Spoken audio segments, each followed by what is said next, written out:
Yeah, hi guys. My name is Mikko Alasaarela and I'm the founder and CEO of Inbot. Hey guys, welcome to another episode of Maximal Liberty. My name is Niko and today I have Mikko here to kind of teach me about tokens. I'm a Bitcoin Maximalist and I've let people tell me that apparently there's other technologies that based on blockchain that are maybe even more significant than Bitcoin, which I'm highly skeptical of, but I will give Mikko the benefit of doubt here and a chance to convince me otherwise. So Mikko, would you start by telling me what other kind of tokens or coins are there besides Bitcoin? Yeah, so I came for this blockchain world approximately 1 year ago, a little bit more than a year ago, and I studied my interest from the technical aspect. So I wasn't really that much into trading or anything like this. So I started researching myself into all these different available technologies and what kind of things can be done with blockchains. And just to start with this, there's so many people out there that say that blockchain is the big thing, that cryptocurrency is not, and that's total BS. Because the thing is that if you want to build a blockchain that is actually decentralized, you will absolutely have to have a cryptocurrency on top of it. Otherwise, it won't be decentralized. Yeah, it will be a highly inefficient database. Yes. So I'm just saying that blockchains and cryptocurrencies are intimately tied together. Now we do have a different type of coins out there. We do have like blockchain coins, then we have tokens, like utility tokens, and then we have security tokens. There's already 3 different types of things. If I look at the disruptions that are going to happen, it's going to happen where we can start automating, first of all, we can start automating commerce in general, like we can start enabling machines to trade with each other without any human interaction. We can start opening interfaces to different value generating activities. So we can do interfaces to data, we can do interfaces to algorithms, we can do interfaces to almost anything we can imagine of with smart contracts. And now if you have smart contracts and interfaces existing in a large scale, like today we have, I think we have a couple of thousand different coin projects out there, that out there. But I think we have much more smart contracts. And now if you look at the smart contracts, I have made the prediction that by the end of 2020, it's possible to build a startup from nothing to $1 billion valuation in 1 week, and this has been the case. So the fastest so far has been Binance. It's of course a centralized cryptocurrency exchange. They went from 0 to 1 billion in 6 months. That's been the world record. However, that world record was already bested by a Chinese project called Fcoin. I don't know how much of that is a scam at this point, but they went from 0 to billion in 2 weeks. So now my 1 week specification for 2020 doesn't seem so crazy anymore, does it? Yeah, it's suddenly it looks like, okay, well, it's going to happen. Yeah. So I'm looking at this enablement of scaling businesses and scaling any kind of human activities without the need for human timeframes. And this is the biggest opportunity that we are facing, what blockchains can enable us. So we can leverage other technologies like artificial intelligence, which is of course my a real focus in my technology and my startup. So I'm really an artificial intelligence expert, and coming from that world, one of the biggest challenges that AI has is that how do you build a big enough data set for the artificial intelligence to learn? And in this case, the blockchain enables us to, and the cryptocurrencies enable us to create smart contracts that the artificial intelligence can plug into and then tap into those value sources and make use of them. They can, for example, let's say artificial intelligence wants to have an ability of seeing how life is in Helsinki. Let's say that there was a smart contract available that enabled the AI to tap into video feeds from thousands of phones in Helsinki or thousands of CCTV cameras in Helsinki or any kind of other thing. So now if we can tap into that kind of data source, it can educate itself about what it is like to be in Helsinki. And this is one good example of how smart contracts can completely scale these business opportunities beyond any kind of human understanding or human human time frames even. And looking at this like from blockchain perspective, now it's important that we create mechanisms, like we create the smart contracts and we create the trading mechanisms that are enabling this kind of innovations to flourish. And this is something that fascinates me, and that's why I'm not a Bitcoin maximalist myself. All right, that's fair. That's very comprehensive. So would you say a Bitcoin minimalist then? Yeah, I mean, right now Bitcoin is the most important cryptocurrency out there, and it's also the best known one. People actually probably recognize word Bitcoin better than word blockchain. So I would say that in branding wise, Bitcoin definitely has the worldwide name recognition, and it does have the trading volume, which is keeping it as a valuable coin. So I do not see Bitcoin going anywhere, but on the other hand, I do not think that its role in this whole like big revolution that is happening in the blockchain world is as significant as people think. All right, that's fair. So yeah, I'm super into smart contracts. I'm an engineer, so I love contract in general. Yeah, what about smart contracts on Bitcoin? I mean, there's a project, I'm sure you're familiar with, Rootstock, for example, which is of course not a finished product, but nevertheless, it should enable you to use smart contracts or build smart contracts rather on top of Bitcoin as a sidechain solution, which would essentially mean that it will periodically record information in Bitcoin blockchain while operating as a kind of like a standalone smart contract platform. What do you think about that? Yeah, so one of the big question marks for all of these different blockchains that are enabling smart contracts to run on them is that how to scale. I mean, that's one thing. Right. And then that intimately ties into how to pay for the computing power in the network in a meaningful way. So I think one of the challenges that Bitcoin faces, in the same way as Ethereum has already faced, is that if it becomes too expensive to process these contracts on the platform because of the congestions or like limitations of the scalability, these contracts will have to move into platforms that have less friction on running them. So I would say that yes, you can do a smart contract on Bitcoin, but it's probably too expensive to run. Like, I mean, you cannot use it for any kind of microtransaction use cases because of the cost of running. What about Lightning? Lightning is that's a smart contract that is working on Bitcoin. Yeah, Lightning is a partial solution for like high volume transactions. So it's very useful when you're doing e-commerce scenarios. So if you want to accept Bitcoin as a payment as an e-commerce, you create a Lightning receiver, and then you settle a lot of different balances with your channel. But I do not think it's a solution for all the problems that Bitcoin has. So it only partially solves the problem. Oh, sure. So for sure, it's not the only solution. But what do you think if some kind of an implementation of Rootstock together with Lightning and Bitcoin? Do you think that's going to be? Are you going to be able to do, like, the way I see it? I'm not an expert on smart contracts. I'm hardly an expert on Bitcoin either. But the way I would see it is my prediction would be that within, like, let's say 5 years, 95% of all use cases could be covered by Bitcoin blockchain. Yeah, okay, you're right with that. It could be covered by Bitcoin, but it will not be covered by Bitcoin because it's not the best way of doing it. Okay. So people will go with the least, like the path of the least friction. So there are already blockchain projects out there that are so efficient compared to Bitcoin. That are still in the early phases, that they do not have the mass adoption. But let's say that they will have a mass adoption. I mean, I could use one example, the IOTA Tangle. I mean, IOTA is not a blockchain actually. It's a blockchain replacement technology that implements similar functionalities in a different way. So how Tangle works is that you do not have any proof of stake or like proof of work type of block production. What you have is that you have transactions that are happening, but in order for any party in the Tangle network to get the transaction processed, it has to first process 2 other transactions, which already happened before it. Right. So now what you have is that any machine or IoT device pays for their own transaction with work to other transactions.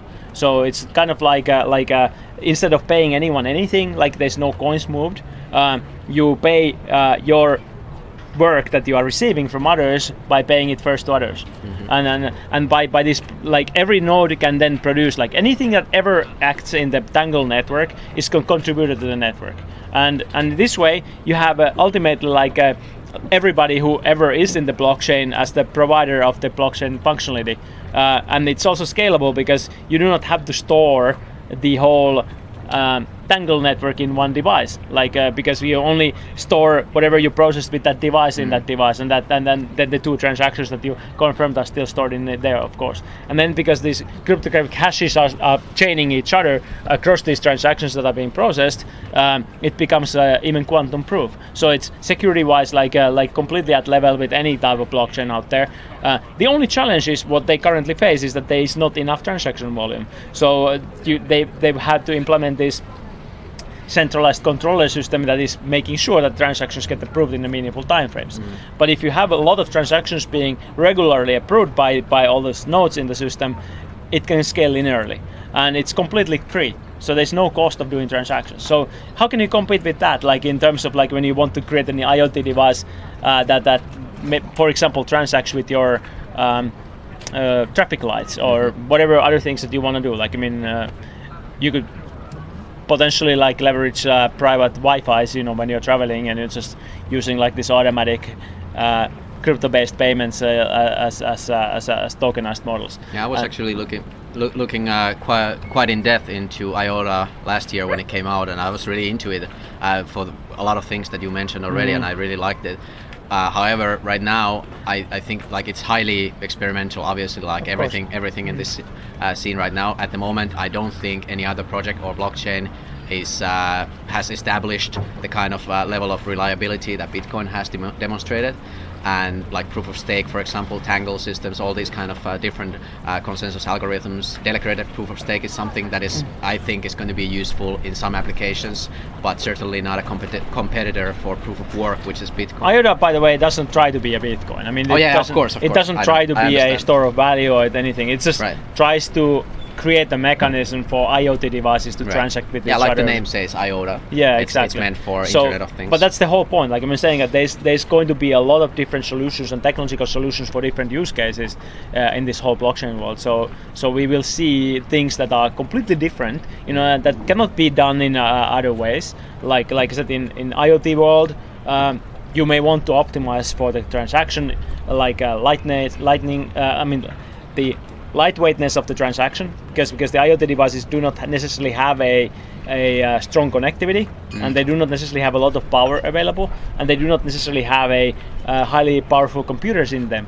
So because of this, like you don't want to store a lot of stuff in there, and then IOTA is specifically optimized for this kind of use case.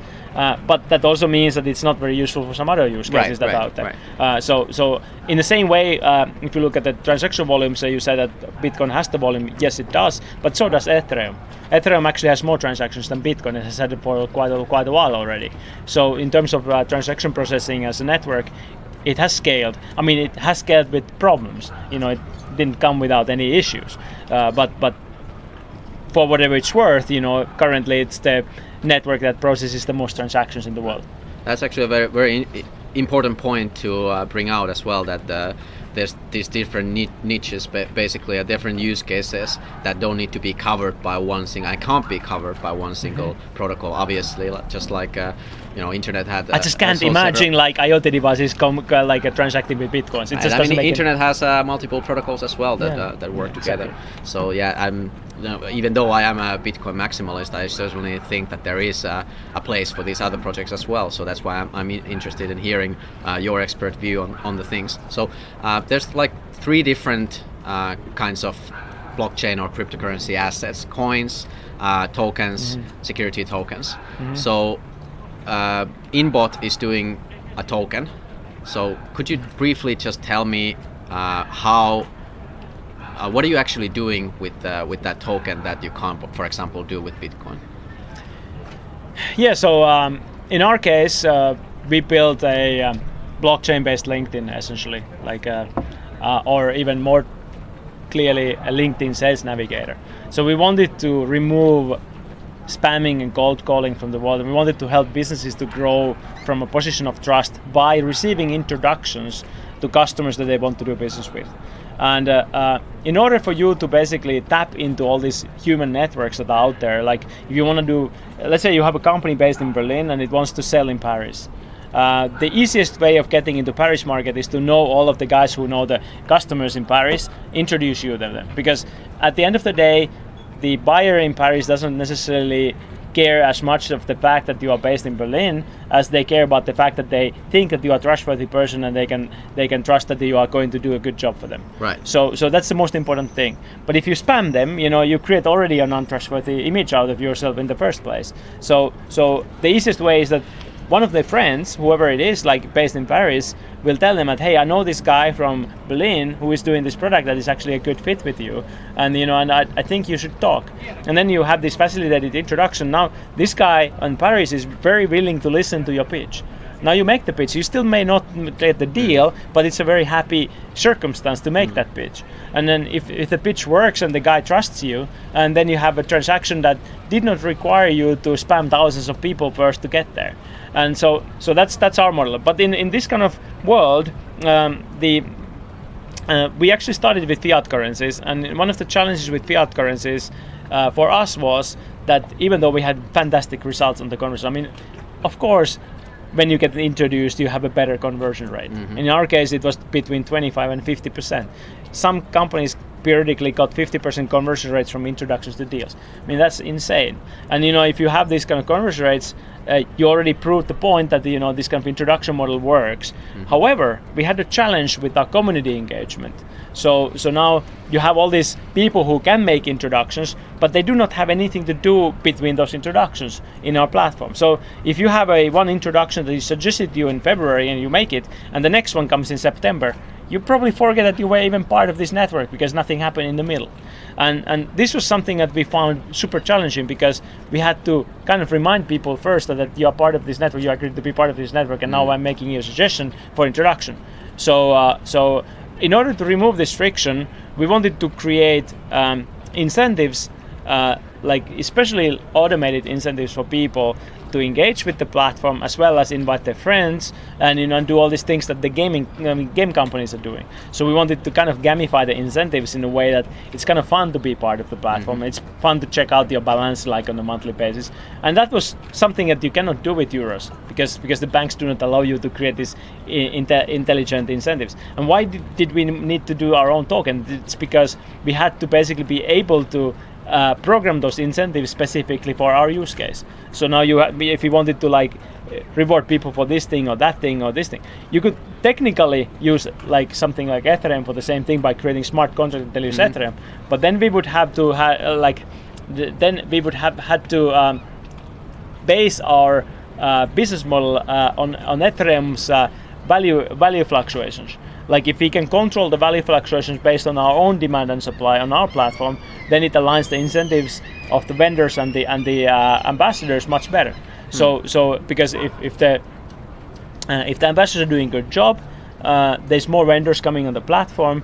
The vendors are buying more tokens, that token value goes up because there's more demand for the tokens. Yeah, sure. And then the ambassadors benefit from the fact that they did a good job. If Ethereum goes down because somebody hacked like some latest smart contract somewhere, and then it's basically hurting our whole community without us having anything to do with it. Right. So that's the challenge of basing your destiny on some other cost. Of course, if the only exchange pair of our token was Ethereum, we would still be having that same problem.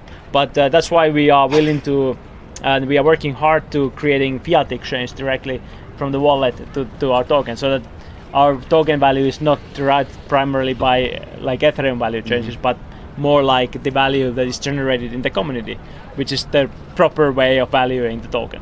So I assume the reason why you didn't use Bitcoin is the same reason you didn't use Ethereum. Yeah, exactly. Okay. Yeah. So I'm using Ethereum as an example because we create the smart contract on Ethereum because that's the most common way of doing a smart contract. Yeah. And of course they are now possible to do Bitcoin smart contracts, but I think it's about 90% of the market right now that people do Ethereum smart contracts. Yeah, I think so. Yeah. So do you think, like, this is an interesting question also, do you think like we are trying to, at least in Bitcoin world and here at the Maximal Liberty, and also remember to smash the likes, we believe that what was I gonna say? I need to cut this out.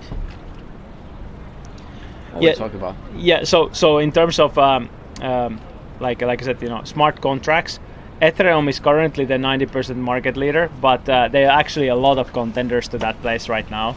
There's completely new blockchains coming up, and one of those big projects like EOS, for example, was so big that they were able to tank the Ethereum value but just by dumping the Ethereum tokens funny. Just in order to gain more. And a little bit terrifying. Cash. Yeah. So it's a good question how this whole market will evolve. I think this smart contract platform is just one use case for a blockchain. So like there will be different type of smart contract blockchains for specific use cases.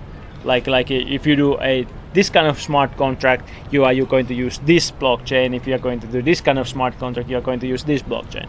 And they may have different features that are optimizing for that. So for example, if you want to do very comprehensive Turing complete smart contracts like Ethereum is doing, I mean, you have to have more processing power to process them. In terms of Bitcoin, I mean, there has been this UTXO like smart contracts and things that are not Turing complete. They are much more lightweight, but they have to be more lightweight because the block sizes and the cost of transacting on the platform. But if you do smart contracts on something like IOTA, which doesn't currently provide even any functionality on smart contracts, it has to be incredibly lightweight, or otherwise it will not work at all. Mm-hmm. So now the question is that. What do you want to do with the smart contract? Do you want to do a very comprehensive, like this huge contract on it has a lot of logic that maybe even takes like tens or hundreds of megabytes of data, or do you want to do like a tiny logic, switching the lights on and off, for example, in some condition? Let's say you have a temperature meter on the system, and you have a smart contract saying that once the temperature goes below, let's say 18 degrees in your room, like turn on the heat, That would be a very basic smart contract. Yeah, that would be like the simplest possible I can think of, like flip on and off switch. Right. The only logic is to monitor the temperature, basically. Right. But that kind of contract can be done in a few bytes, and then you have this, let's say, massive, let's say, real estate security token out there that divides like all these rental incomes from this portfolio of properties, takes into account, for example, like people who are not paying the rents, or like all the takes into account what happens in the situations of a need for a big upgrade, let's say piping system in the condominium or something, and like how do you divide those costs into all of the token holders, and who is responsible in the first place? Let's say if your token represents something that is in the different building but in the same portfolio, and the other building is badly managed, is that your fault? And you have to basically have a huge amount of contractual stuff there to take care of this whole big picture. That kind of smart contract probably requires a quite significant amount of processing power to execute on. Before we move any more into security tokens, which is one of my favorite topics, and I'm really into that as well. One more thing about the utility tokens, and at least here in Maximal Liberty, we try to move away from the fiat currency and the way of unrestricted printing of money for governments and banks, essentially. Are we moving to a situation where companies and projects print their own money, and is that better? And if so, how? Compared to the system we have now. So basically what you are doing, you are printing your own money, essentially. So why I think it's important is that when you do a business that requires a community, like a group of humans to come together, I think it will be prohibitively expensive to build any kind of community out there in the future world which is not tokenized. Because if you can't incentivize your user acquisition with your own token, you will have to raise a lot of venture funding or some funding somewhere to pay people to do the same thing, because everybody will be used to being rewarded for these things, and they already are. So trying to build something that grows by itself without delivering value back to the community itself for helping you, that's not gonna work. It's not gonna work. It's not gonna happen. It may have happened to somebody someday, but even like big current social networks out there, they have incentivized somehow. I mean, maybe likes or something like this, were good enough currency back in the day. Right. Not anymore. Not anymore, for sure. So, because people already had a taste of free money. Exactly. So-called free money, or at least a way to monetize your free time. Yeah. So my thinking is that that's one of the reasons why we will need to see the ability for this different projects to be able to create that. There's one very interesting aspect to this as well. I had a conversation with a DLT expert from a bank. Oh yeah. Very regulatory approval kind of focused guy who doesn't like anything that goes beyond like something that is currently legal or something. I would love to make a show with a guy like that. Yeah. So now you have a conversation, and in this conversation you are trying to solve these problems. Like, you don't need to have. I mean, he makes an argument that you don't need to have any blockchains or cryptocurrencies to solve these problems. The only thing you need is DLT and better banking systems. Right. I'm like, okay, let's take a couple of examples out here. Okay, so how do you fund this startup that you are planning to build? Like, what is the? I raise VC funding. I mean, that makes sense, like you say. But say, okay, now this VC who gave you money, he wants to have return on his investment, right? And it's like, yeah, it does. Like, so, okay, now if you build a community of, let's say, 100,000 people, is this VC going to make the money from the backs of this community or not? And how is not making the money from the back of this community? In order for you to be able to pay dividends or whatever money for this investor, you will have to take some profit of the community and give it to the investor, right? So yes. So okay, now you created a conflict of interest between your community and the investor who invested in your business. If you do an ICO instead, you raise the funding from the community itself. And they have now those tokens, and if there's any value being created, the token value goes up. So now everybody who participated is the recipient of the value of the community directly. So you don't have any third party sucking out the money from everybody else.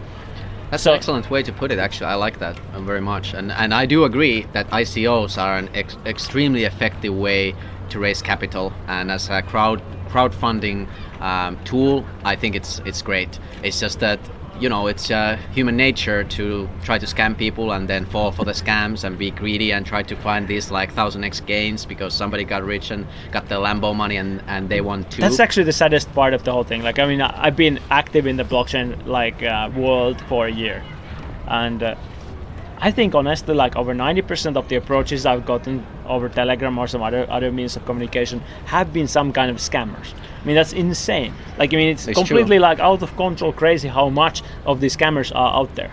And not only that, but also like when you look at all these opportunities that all of these smart contracts and the blockchain technologies enable, everybody seems to be focused on how to trade some gains on some coin and has no idea about the technology. Right. So now I see that, okay, there's a community out there. The community only cares about money, first and foremost. They don't give a crap about the technology. Secondly, the technology is specifically good for creating new, more equitable mechanisms for capitalism, and then better ways of distributing value in communities. And nobody seems to worry about that. They worry about getting rich quick, and this is something that is a sad reality of the human nature. Like we are just like greedy bastards, we are evil to each other, and we don't care about each other. But if we did, this technology is the weapon of choice, because if you really care about your community and you want to deliver value to a community, there's almost nothing better than blockchain to enable you to do that without any third-party interference. And this beautiful opportunity for us to build like new societal models that are replacing even the nation states, because I do think that the nation states as they are starting to become obsolete, and they are basically like hurting us way more than they help us in many areas. So now, how do you build new systems that replace those things? And I think blockchains give us a lot of tools, especially when combined with artificial intelligence, to replace many of these systems. So I'm hopeful for the technological enablement, but I'm not very hopeful for the human nature. The human nature still seems to be way too like selfish and greedy and not caring about each other. I think, I respect that view, and I certainly see how you might think that because of the way things are right now, and people are evil to each other, and people do horrible things to each other. However, I think that's not what we're born with. I think that's something that is taught to us by the system, and we are taught to fight against each other rather than, being friends and being sovereign and taking care of ourselves, taking care of each other, looking for authorities to give us answers. And this is kind of like blockchain brings these tools to everybody, ownership to everybody, investing to everybody. And this is, I feel like, is the major value proposition of blockchain technology as a whole. I do agree, but the problem is that in practice it hasn't happened in a way it could have happened so far. I mean, there is some elements of it like that I can see working. For example, I see these bounty campaigns done by blockchains, which currently employ, I think, thousands of people in developing countries. There's thousands of, probably even tens of thousands of people who are living in developing countries who are now making their living from bounty campaigns on tokens. And I think it's a massively good way of transferring wealth because now these guys are actually working for the common good of the whole global community in exchange for some tokens. I mean, the token values may be maybe few euros a day or like few dollars a day in terms of the value, but it's good for them, because in their environment that's actually meaningful income. Right. And so I'm just seeing this as a very, very exciting and interesting way for us to already create these more equitable marketplaces where the guys from India or like the guys from African countries can participate in the global economy in a meaningful way. Yeah, I couldn't agree more with that, and actually that's why I'm working on two projects that are basically trying to benefit for those who really need it, the unbanked, people in developed countries, people who smartphone is something great. It has spread far and wide already, even in developed countries. Internet is great.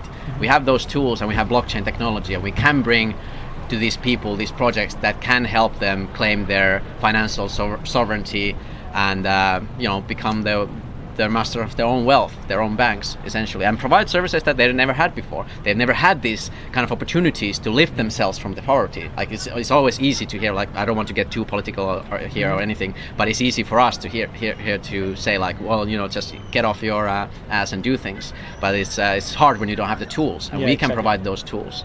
And to that end, I would like to pitch you the idea of WeEconomy. I'm not sure if we talked about that before. I'm working on a project which is kind of like a shared economy thing, which is essentially doing kind of like tokenization, but what we are using is Bitcoin. And my thesis here is that all the things that you said, at least most of the things that you said about the incentivizing the community and bringing this whole ecosystem available for everybody can be done with Bitcoin. It might not be functional from day one, but I do believe in a couple of years' time it will become possible. And the way I've been thinking about it is based on Rootstock? Yes, it's based on Rootstock. I was coming to that. So it's Rootstock, Bitcoin, and possibly some kind of an implementation of Lightning. So essentially what it would be, if you would only have to have a smartphone application, which is the WeEconomy application, and then you would have a peer-to-peer trading service where anybody could sell anything to anybody, anytime, anywhere in the world. And they would get rewarded in Bitcoin, actually. So just by installing, is it like a cashback system on Bitcoin, like for purchases in the euros or dollars? In a way, yeah. The cashback thing is kind of like we're thinking about that. That wouldn't be the main feature. The main thing would be that you will get a one-time airdrop just for installing the application and getting registered. And once you get that, you can just use it on the platform to buy services from other users or merchants or whoever we have as partners. So do you buy those services with Bitcoin? Yes. The underlying asset is Bitcoin, but our angle here to helping bring Bitcoin to mainstream is not to mention Bitcoin, blockchain, or cryptocurrency at all. Okay. We're talking about just a simple application, just like eBay application for your phone, for example. And it will actually be like it will turn your phone into a hardware wallet, because during the identification process, you would have to attach it to an email code to make sure that there's no Sybil attack possibilities and stuff like that. What do you do when people lose their phones? You can restore from a seed, just like if like okay, so you get the seed and you save it elsewhere. Right. It will be just essentially like a Bitcoin wallet. Just making the private key management of which is actually very technical and very complex thing for people to do. Right. I mean, it's simple for technical guys, but if you are, let's say, grandma who comes in and wants to do something, it's way too hard. Yeah, exactly. So in order to simplify that, you have to find out the ways of making this push of a button account opening, even in that case, if you need to save the seed manually somewhere, I think it's probably going to be too difficult. We haven't solved that, and obviously this is not even in alpha yet, so I'm just pitching you the idea what we're thinking about. So yeah, that's the whole angle is to make it as easy as possible. Yeah, exactly. So all you would see is like you would open the app, you could open the map, for example, and based on GPS locations, you would see all these deals. Like for example, in that building, somebody made too many meatballs. They want to sell half of them. Let me throw you like a counter. So I mean, I get that, and I think using Bitcoin as currently the most, like I said, the most valuable cryptocurrency out there makes sense. But why did you decide to go with Bitcoin and not with, say, some creating your own altcoin or like some other mechanism? Well, the thing is, creating your own ICO is great, like I mentioned, for crowdfunding, and we are doing that. We are doing a token, but it's going to be a support token. It's not going to be a utility token. So it's going to be, we're going to be asking for donations essentially using cryptocurrency, using Bitcoin. We're asking people to give us Bitcoin, and in exchange, maybe they will get an elevated position on the platform later when it launches. Maybe they will get a unique username for a merchant that might be valuable. But essentially, so your idea is to just fund the development with the support ICO, and then after we get the thing up and running, and the support ICO money will be used mostly for airdrops to distribute for the first time user, to incentivize people, because I mean, come on, it doesn't matter how good your application is, people are not going to download your application and start using it unless there's something in it I get that. for them. So the airdrop will be paid from the treasury, and we will collect the money for development for at least 2 years, and then for the treasury beginning. And then after we have the critical mass of users, each and every transaction carries a small cut that always goes to the treasury, which is a smart contract built by Rootstock. So then what we want to do is build a decentralized peer-to-peer trading protocol that would work all in smart contracts without any kind of like centralized party. And the development process would be something similar to that of Bitcoin, and they would also so basically be like, your smart contracts will live on a Bitcoin platform, so you don't need to build your own blockchain for this. Right. You basically have a Bitcoin smart contract, and then those smart contracts are taking care of all these deals that people make with each other. Yeah, escrow it essentially. Yeah. Just there will be two main smart contracts: the escrow, which will be each and every transaction, and then treasury, which will carry. Have you checked like currently the costs of the Bitcoin network of running such an escrow contract? Like how expensive it is to do a trade with this? No, I haven't gotten that far. Yeah. So that's probably one of the most important considerations: how to make it so efficient that it doesn't create like a €5 transaction cost for. Like I said, I think for it to actually work, we need some kind of an implementation of Lightning or a similar scaling solution, because it's simply not going to scale. That's like we're talking about a global trading system, which is going to have hopefully billions of users. So nothing is going to scale like that, not yet anyway. But this is a work in progress development, and I just wanted to bring it out here, not to advertise it. Of course, that's also one important part, but just to try to kind of like counter what you just told me, that you need a token. Okay, if you want to launch, like you are doing a project now, if you want to do it now and you have a functioning thing, then yeah, sure, Ethereum is probably your only way to go, or ERC20 Ethereum platform. That's your like a go-to option at the moment. But in 2 years it might be different. So at this moment, if you have a product and you want to launch it now, sure, you can't probably do it on Bitcoin. I'll give you that much. But in the long run, I think this supports my thesis of this whole 95% by Bitcoin. You definitely live what you preach, like in this sense. So from my point of view, like I said, when you say like, what platform do you choose for creating your blockchain project? And my answer is it depends. Like if you're That's building, a good answer. and if you build a like a machine to machine, like some super high efficiency stuff, you probably don't build it on Bitcoin. It just doesn't make any sense. There are some much better blockchains for that. Right. If you want to create smart contracts that are super heavy, like I mentioned the real estate example, you probably want to have a smart contract platform that is optimized for heavy smart contracts.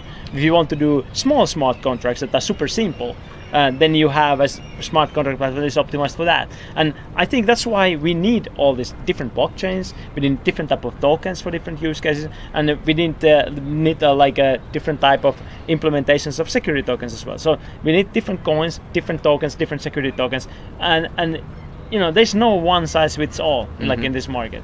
That's well put, and also one important question that I urge everybody to think. If you're thinking about having a blockchain project, first question is not whether you should or not use blockchain, is when to use blockchain. That's the interesting question.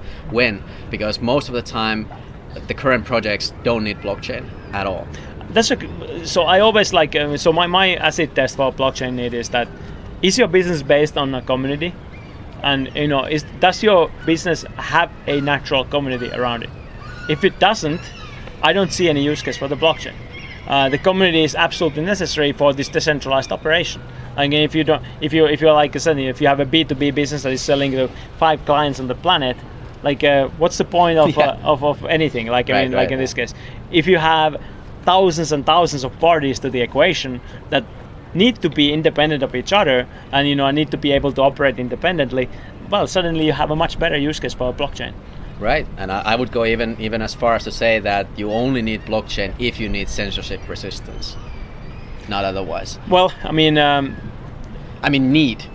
You can still opt to use it. You might still have like private blockchain might still have marginal utility like intranet. I actually disagree with that because you need blockchain also when you don't need censorship resistance. In our case, for example, we don't need censorship resistance, but you need to have the smart contracts to be able to create intelligent incentives on a global scale, and and also cater over these like barriers of currencies. So it was the past wisdom, when the Bitcoin started to grow, that's the main reason for using blockchain. But it has shifted over to all these new cases. Like security tokens do not require censorship resistance. Most of the security tokens will be regulated.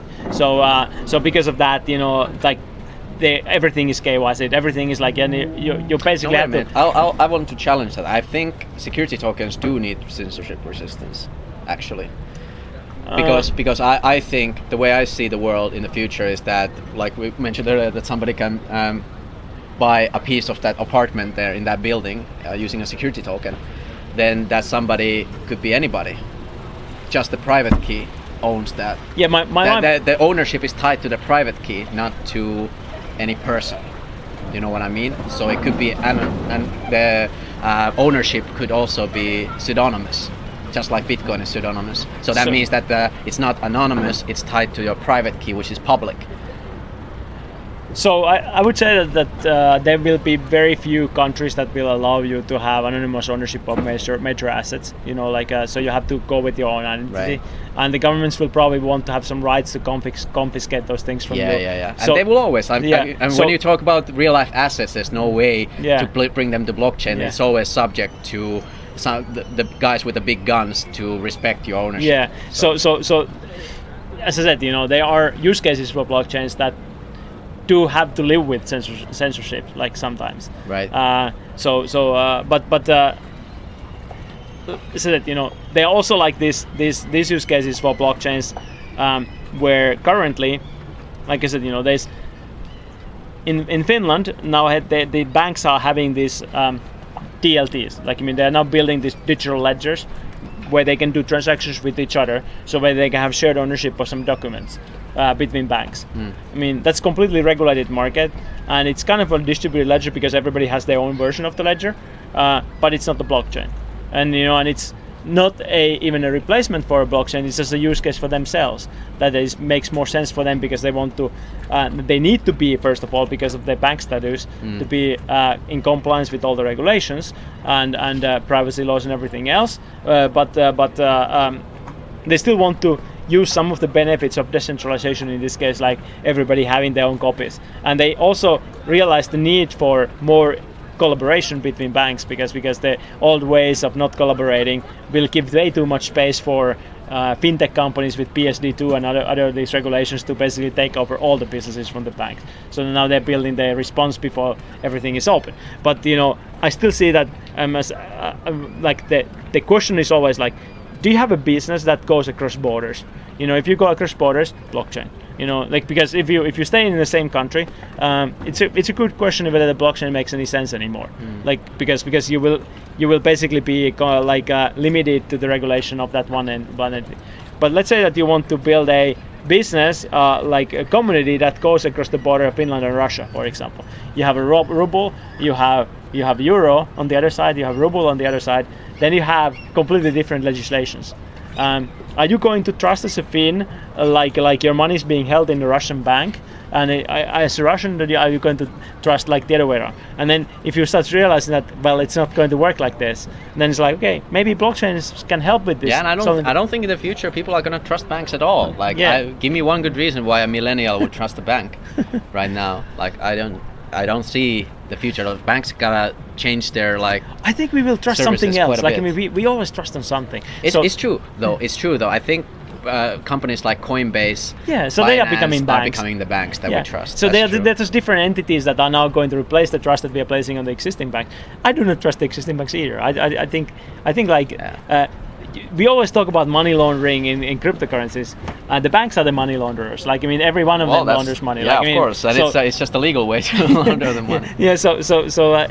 I think it's a really bad argument to say that you need to do something. You cannot use blockchains because of money laundering. Yes, of course there is money laundering on blockchains. I mean, I'm not trying to even claim that there's. It definitely is, and especially in those countries where there's a lot of censorship. So Chinese people use blockchain for laundering money outside China, for sure. Russian people did the same for Russia. We probably have much less people in Finland doing that because they don't feel as if they need to do that. Depends on the level of need that you have on doing these things. Of course, there's some probably in Finland who do that as well. But if you look at it from that point of view. The blockchain is not the problem. It could even be a solution for some of those problems that are currently existing in that field.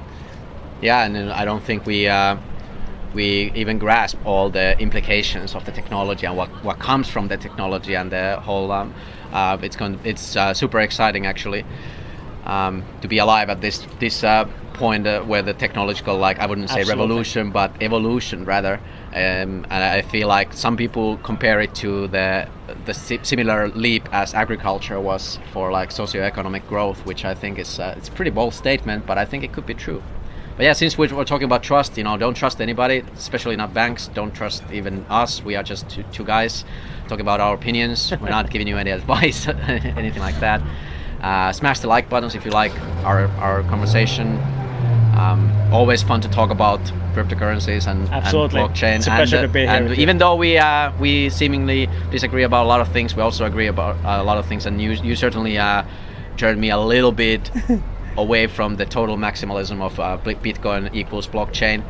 I would still maintain it's the most important way, by a big margin, the most important use case of blockchain would be sound money and censorship way of storing value and transferring value. I think time will tell whether that holds true. So. Of course. I mean, I'm willing to be proven wrong. I cherish being wrong, and I because that's when I can learn, and I always want to make the most efficient and correct decision. Obviously, so I don't want to try to be right just for sake of being right. Yeah, thanks, Niko, and we'll see you next time. Yeah, see you next time, and subscribe.